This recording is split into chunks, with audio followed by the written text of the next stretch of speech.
प्रेरणास्पद कथाएं YouTube channel पर मैं धनंजय जैन आप सभी का हार्दिक अभिवादन करता हूं।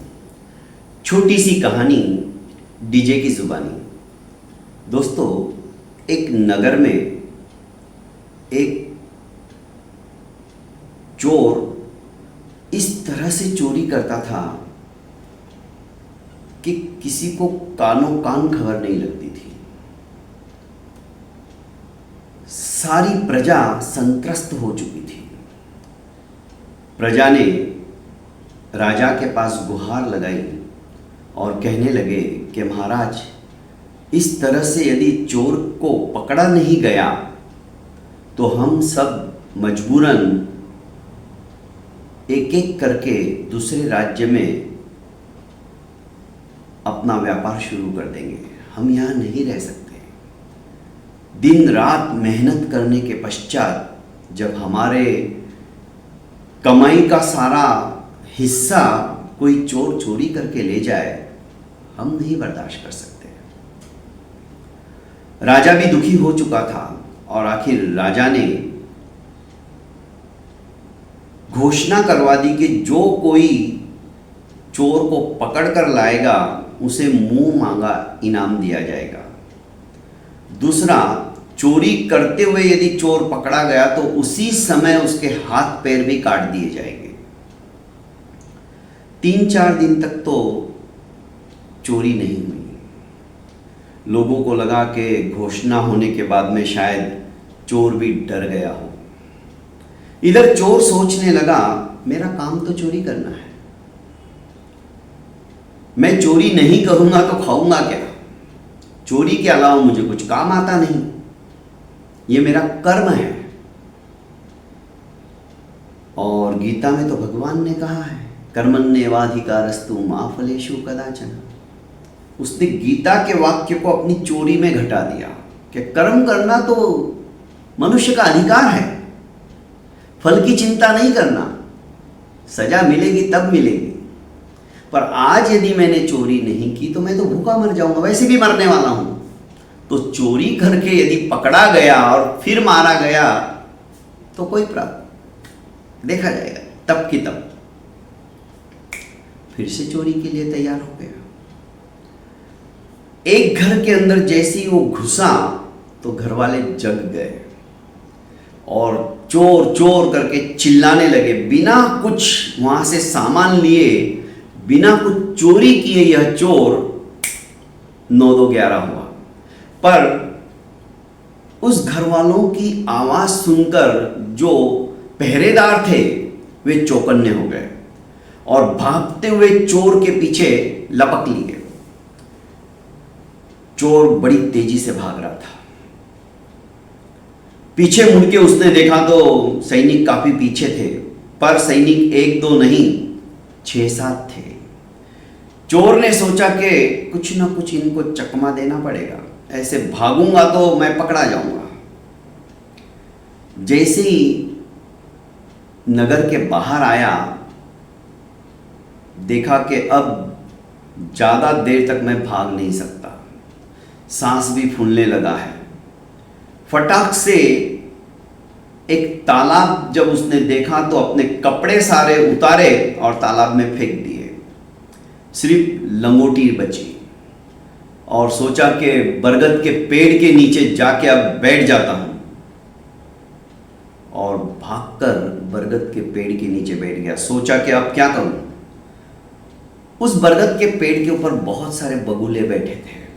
बगुले की जो बीट थी उसने वही उठाई और उसका ही तिलक लगा लिया, आंग के ऊपर लपेट लिया।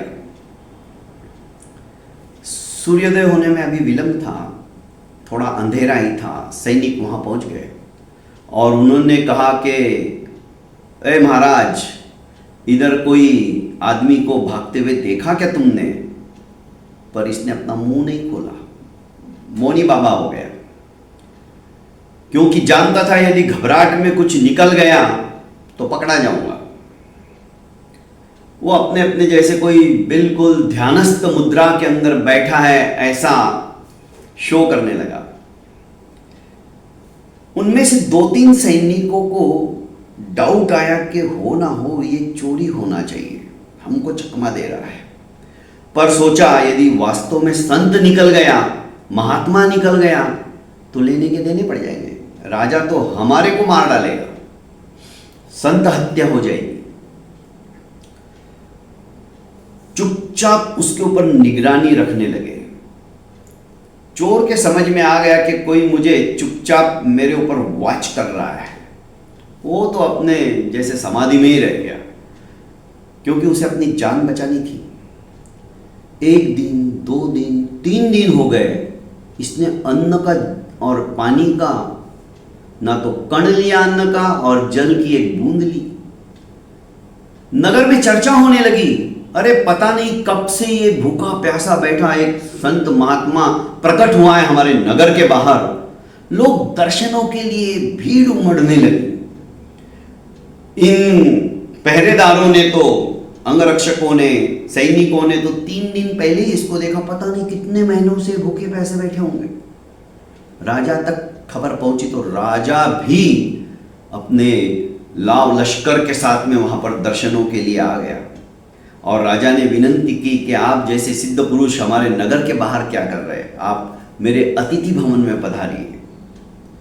इसने सोचा कि अब बचने का ये सर्वश्रेष्ठ उपाय है, राजा का आतिथ्य प्राप्त कर लूंगा तो इससे बढ़कर और क्या होगा। कोई मेरे को किसी तरह से देखेगा भी नहीं और समझेगा भी नहीं कि मैं चोर हूं। इतना मान सम्मान, इतना सत्कार मिल रहा था, लोग खाने के लिए दे रहे थे, फिर भी ये पट्टा खा नहीं रहा था। छाप जम गई एक नगरवासियों के, जय जयकार करते हुए उसकी मिरौनुक निकाली गई और राजभवन के अंदर इसे लाया गया।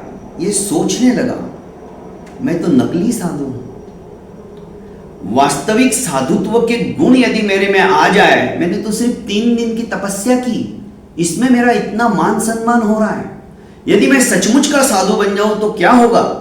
बस चिंतन बदला, विचार बदले और धीरे धीरे इसका मानस परिवर्तन हो गया और उसने संकल्प ले लिया कि आज के बाद मैं कभी भी चोरी नहीं करूंगा। राजा ने हाथ जोड़कर कहा कि महात्मन, हम बड़े परेशान हैं, यहाँ के नगर श्रेष्ठी भी परेशान है, आप सिद्ध पुरुष हो, ऐसा कुछ आशीर्वाद दो कि हमारे इस नगर में चोरी नहीं होंगी। ये मौन ही था, इसने कहा, हंस दिया और हाथ खड़ा कर दिया। चोरी होने का सवाल ही नहीं, चोर तो खुद था। पर उस दिन से इसका जीवन परिवर्तित हो गया, उच्च कोटि का संत महात्मा बन गया और इसने प्रभु भक्ति के अंदर अपनी लो लगा ली। दोस्तों, मन परिवर्तन की अत्यंत आवश्यकता है। कोई भी बुरा कर्म हम करने जाते हैं और करते हैं तो तनिक चिंतन कीजिएगा, उसको हम पॉजिटिविटी में लाकर अपनी आत्मा के कल्याण के लिए, आत्मा के उत्थान के लिए हम किस तरह से अपने विचारों को परिवर्तित कर सकते हैं। यदि हम ऐसा करने में सफल हो गए तो मैं समझता हूं कि हमारा जीवन भी सफल एवं सार्थक हो जाएगा। बहुत बहुत धन्यवाद दोस्तों। प्रेरणास्पद कथा यूट्यूब चैनल को आपने अभी तक लाइक, शेयर एवं सब्सक्राइब नहीं किया है तो कर लीजिए और ज़्यादा से ज़्यादा अपनों को शेयर कीजिए। प्रणाम।